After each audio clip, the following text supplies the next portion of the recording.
Welcome back to Cars and Guitars. Mix the name. You've already seen the thumbnail, so you know what we're doing. Let's just get our guitar unboxed, shall we?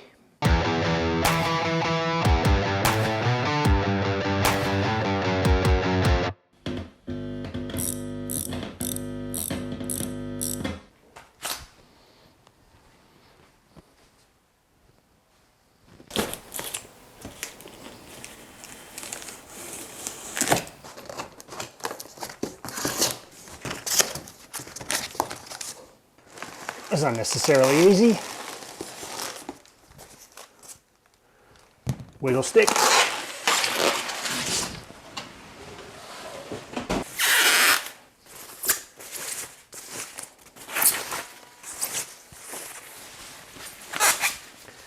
Woo-wee. I will die on this hill. These Squire Affinities are some of the best bang for buck that you can get. The quality and what you get for the money is insane. Looking over this thing, I have lucked out. The figuring on the fretboard is stunning. Even the body, shame we're going to paint it, but it's what do we got? 1, 2, 4-piece body, but there's some cool, I don't know, figuring, I guess you'd call it, in whatever flavored timber this is. The necks on these are great. Profile's really nice, but they're not glossy. They're satin. They feel worn in. Frets. Oh yeah. Such a good guitar, even if you're not going to do anything to it. But of course, I'm going to do a lot of things to this. The reason I chose the very specific Bat Strat that we're going to do is there's a couple of iterations, but the one I'm choosing to do has a bit of, I don't know what you'd call it, duct tape over the headstock name, because at some point he had a Squire neck on it. So I figured, you know, let's do the one, let's leave the Squire on there, because it is what it is. I have a feeling too, this body's a bit thicker. I used a Squire Affinity hardtail for melancholy build. The body was a bit thinner, but that's okay. I suppose you've got to fit the tremolo and stuff in here. Let's get to tearing this apart and let's go through a bit of Bat Strat history. Budget Bat Strat. I've ummed and ahed about doing one of these for a while. This seems to be, other than probably the blue melancholy guitar, this seems to be the one that most people reproduce. So I was like, how can I do it, you know, uniquely me? Well, let's do it to a tight ass budget for one, hence the Squire. But the reasoning behind it is, like I said in the intro, there was a point where the original guitar had a Squire neck. So, you know, we don't need to go and put decals on or find ourselves a new neck. And this is probably as close as you're going to get to the original bass guitar, which was 57 reissue, I believe. It's got the two-tone and it's got the single ply guard and it's got the maple neck. It's the perfect guitar for it. And like I said, these things are, you know, they're affordable, but bang for buck, you cannot beat them. So let's go through a bit of history on the Bat Strat while I tear this thing apart. I haven't even played this yet. Haven't plugged it in, we're just going to hook straight into it. So this whole thing started when someone pinched his #1 guitar, that yellow Gish guitar, and he needed a new #1 for this album they were going to make called Siamese Dream. Corgan himself has said it can be heard as early as some Gish tours, meaning he probably bought it new, but earliest photo I could find was from a '92 European tour that included the Reading Festival in August, about 12 months before the release of Siamese Dream. The guitar's still looking fresh and still new, because, well, it is. So the guitar itself started life as a 1990 57 American vintage reissue Stratocaster with a two-tone tobacco sunburst body, 21 fret maple neck, stock tuners, and Corgan had swapped in some lace sensor pickups, 5-way switch, and a drop tuner. Corgan said previously that he installed the lace sensors and the 5-way himself, but he's also more recently said he got it off the wall at Guitar Center with them already in it. So there's that. Most famously seen in great quality in the Live at the Metro 93 show, which was recorded in August of 93. Stays this way through almost all of October on a European tour before the band returns to the US to play on Saturday Night Live for the first time on October 30th, where the Bat Strat in its humble beginnings is first seen. It's now silver with only the bat stickers and a couple of spiders, and a roll of string trees been added. It's also sporting a white bridge position lace sensor with black ones in the middle and neck. Remember this pickup configuration. To me, it looks like he got home from tour, had to swap the bridge pickup out, possibly because it wasn't working, and then figured while the guitar's apart, may as well spruce it up for our Saturday Night Live debut with a rattle can and some stickers. The band toured pretty much for the rest of the year before having a break for a few weeks in late December and early January. By 94, things are blowing up. It's mid-January and a world tour is kicking off in Australia, and the Bat Strat as we know it is born. It's still silver, but the pickguard has been coloured in black with some red around the pickups and the knobs, and the Honk If You Hate People 2 bumper sticker is added. It appears he's still rocking the white lace sensor in the bridge, but it's been coloured in red and black to match the other ones. Side note, the backup guitar used in these first Aussie shows is the beginnings of what would become the Rush or Rocket guitar. Note the black bridge pickup and white and middle neck. The touring schedule was full on, and by May of 94, it's had a bit of a respray. The pickguard's been coloured in black again, and the Honk If You Hate People sticker is gone, and in its place, Born to Lose. By June, and in less than a month, a heap of paint's worn off near the upper horn, and a large pink Boredoms sticker is added behind the trem. Another month later, in August 94, even more paint's gone, and the pickguard's had most of its Sharpie worn off. This thing was getting absolutely beat. Somehow in between the tour finishing in September and February 95, the band managed to write a heap of new songs for another album they were working on called Melancholy and the Infinite Sadness. The Bat Strat was used at these early shows, debuting early Melancholy songs as well as recording for the album. After these early 95 shows, the band stops touring for around 6 months to record Melancholy before a handful of shows in Ireland and the UK, where the Bat Strat has remained pretty much unchanged for about a year now. On October 23rd, 95, Melancholy drops, and so does the Bat Strat version I'm creating here. The neck's been swapped out for a Squire neck, and to cover up the shame of using a budget neck, Corgan puts a piece of duct tape over it with Corgan, or possibly Crorgan, or Caporgan written on it. I don't know. The drop tune is gone as well. So you can see why I'm using this specific Squire to create the Melancholy era Bat Strat. It's a two-tone sunburst, single ply white pickguard, Squire necked, standard tuner beast. No, it doesn't have lace sensors, but I'm going to aesthetically fix that. This is not where the story ends though. The guitar is used like this, unchanged for the Melancholy tour through to at least the middle of 97, and then it disappears. Put into storage and not to be seen again until July 2010 at a benefit show. Story goes, as the show was fairly last minute, Corgan quickly pulled a bunch of old gear out of storage that included the Bat Strat. The guitar appeared nearly identical as it did in 96, except all the spray paint's sort of worn, turned into more of a concrete satin matte colour. A photo of the guitar from sometime after the Metro fundraiser showed it had the new spaghetti logo neck, possibly an American vintage reissue or an original late 50s, early 60s neck, as Corgan's been known to use. The black roller string tree is reinstalled along with the vintage tuners and the original drop tuner. And that's that. That's the story of the Bat Strat. Well, there we have it. Seen better, seen worse, but we've got our body stripped down, ready for painting. It is another great day for painting.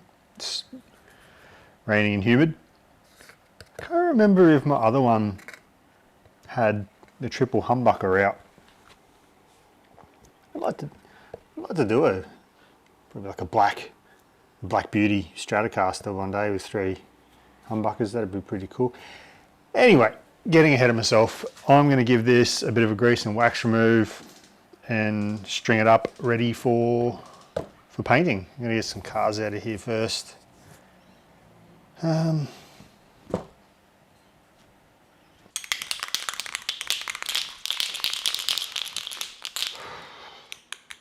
Rust-Oleum. The thing that makes this paint really good, its ability to bite, is also what makes it really, really shit, because it gets everywhere and it's sticky and it's gross, but it bonds to things. I've been looking for my paint mask for like 20 minutes and I can't find it anywhere. I try not to paint in enclosed spaces or anywhere really without wearing some sort of safety gear. But you know, we've also got to get this painted, so might just hold my breath.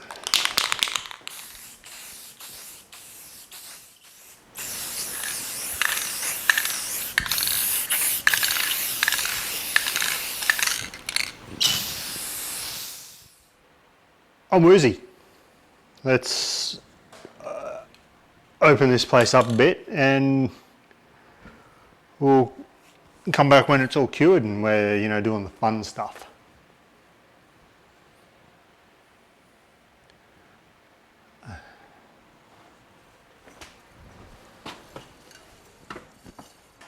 While we're waiting for that to cure, let's keep the feet moving, snip this apart a bit and we'll get to colouring in.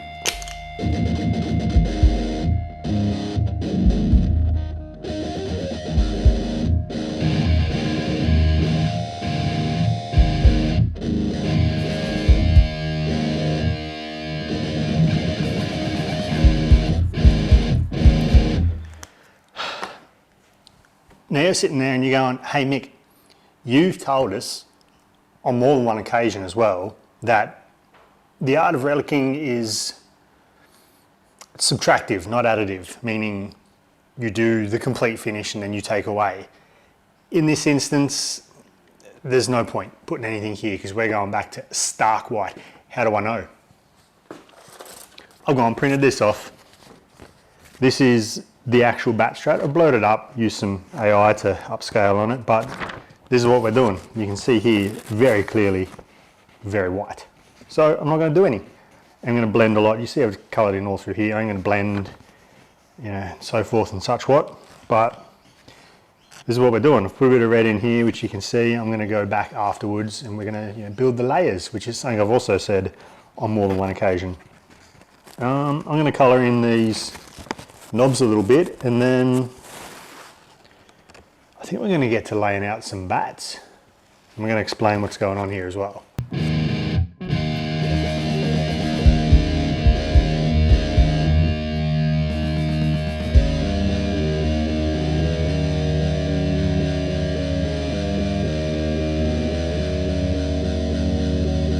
Pickguard's coming along. There's still a lot of detail stuff. I kind of want to get it on before I do too much more, but you know, we've laid the groundwork.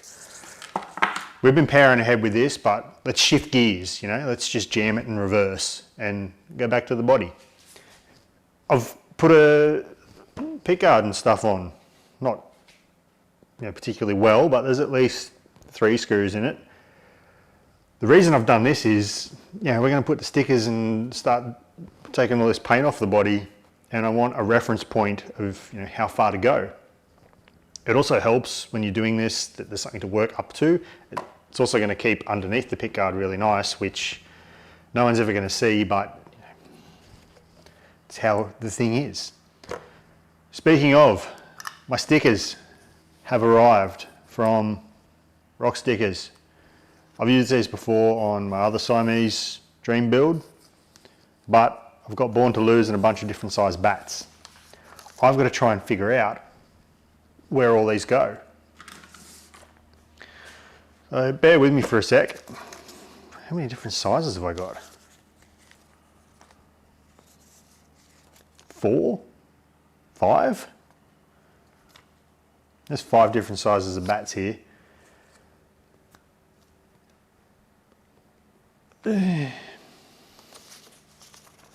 Let's try and figure out how to get these bats on here. Come on this journey with me. That will save till last.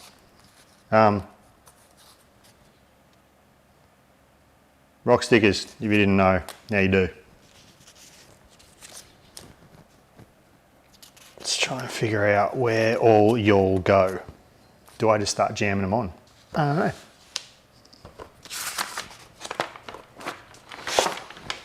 Okay, let's start, kind of where we know.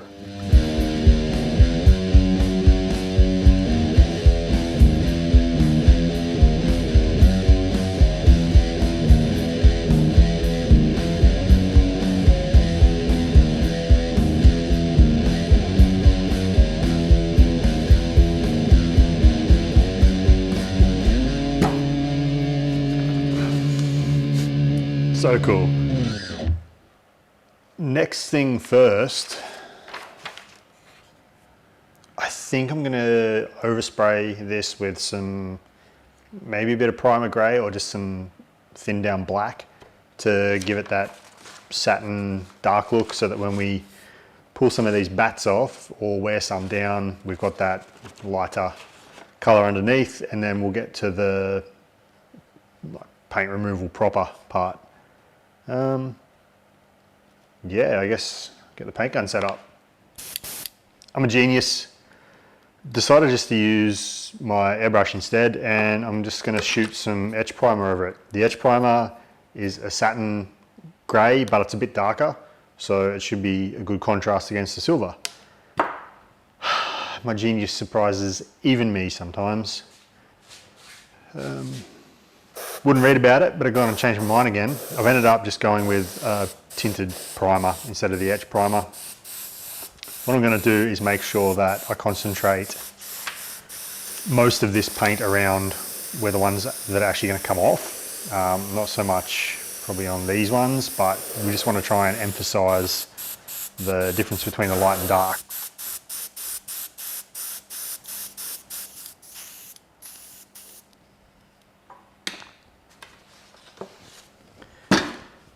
This doesn't look like I've done a lot, but I have lights and things.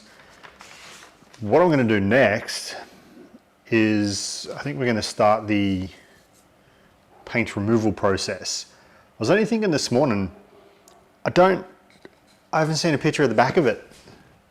I don't know what the wear looks like. We can guesstimate there's not a lot of silver paint left, but we're kind of just going to have to wing that one. What I'm going to do as well is spend a bit of time trying to match the wear on this sticker, so scoot back in.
Man, it has been fun doing all this detail stuff. It takes time. It really does. I'll show you a bunch of close-ups and stuff after we sort of get this thing together, but for the most part, this is done. And even if I do say so myself, pretty accurate. What I am going to do now is I'm going to put my Born to Lose sticker on, and we'll snip this pick guard off and begin the reassembly process. There is a lot more, detaily stuff to do after it's mostly together, but excited. Now, I have weathered this sticker, have worn this sticker pretty good. And I've conveniently left a spot for it. Some of my bats are slightly off, but that's okay. I'm doing the best I can. Do need to actually. Need to get rid of a bit of this wing here. Not because the sticker's got to go over it, but because it's missing here. Not too shabby.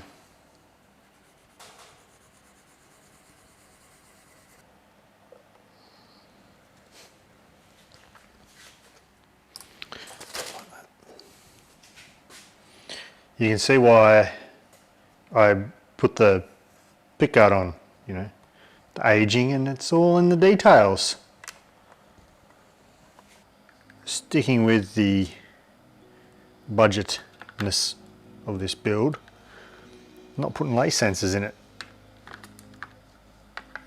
But I did lash out and buy some covers that look like lace sensors.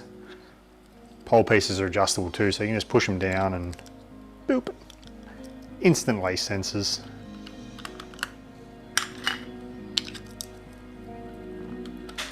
Put these in here. Hopefully that's the bridge, because it is, I've written on it.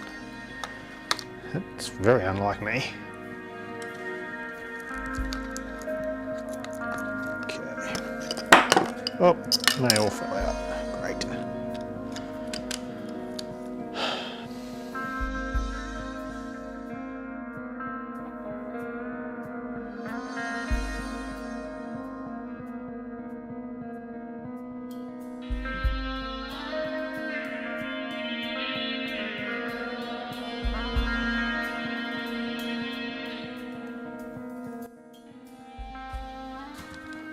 Well, yeah,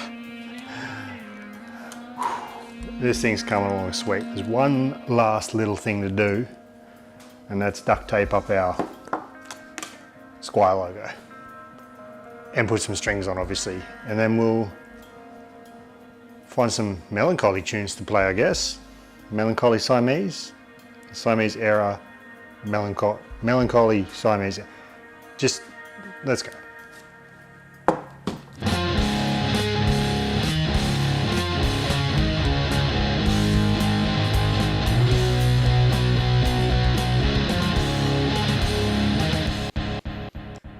Couple things before we get into the playing. In between when I finished building this and now the recording of this it's been a hot minute, and I've managed to get myself a Laney Super Grace pedal. Thing is freaking awesome, and for this first sound demo-y thing, and basically the entire thing other than a couple of random effects, I'm just running straight through this. No amps, no compressors, nothing, in one side, and then DI'd straight into my computer. So let's get that out of the way. So in picking a song or two to demo this guitar on, I sort of wanted to steer away from what most people would play, Bullet, something like that tonight. Great songs, but I went a little deeper into the back catalogue and the B-sides and picked songs that I thought probably could have been written on this guitar. So, it didn't go too deep, not playing Knuckles or Dizzle or anything, but we just play some sweet tunes. And keeping in mind, this is all through the absolutely freaking awesome Laney Super Grace.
Well then, that was that.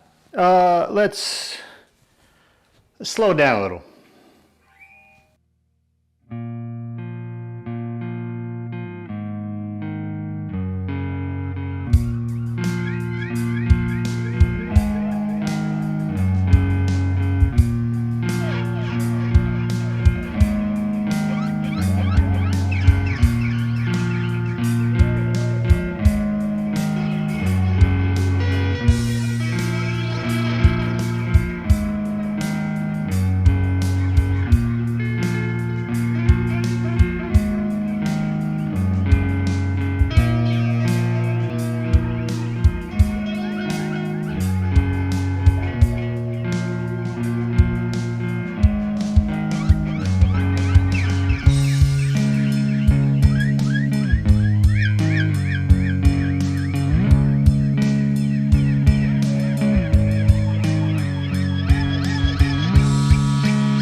Look, and to finish off, let's just run through a bit of a medley, shall we?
watching. Don't forget to like and subscribe, and stay tuned for plenty more.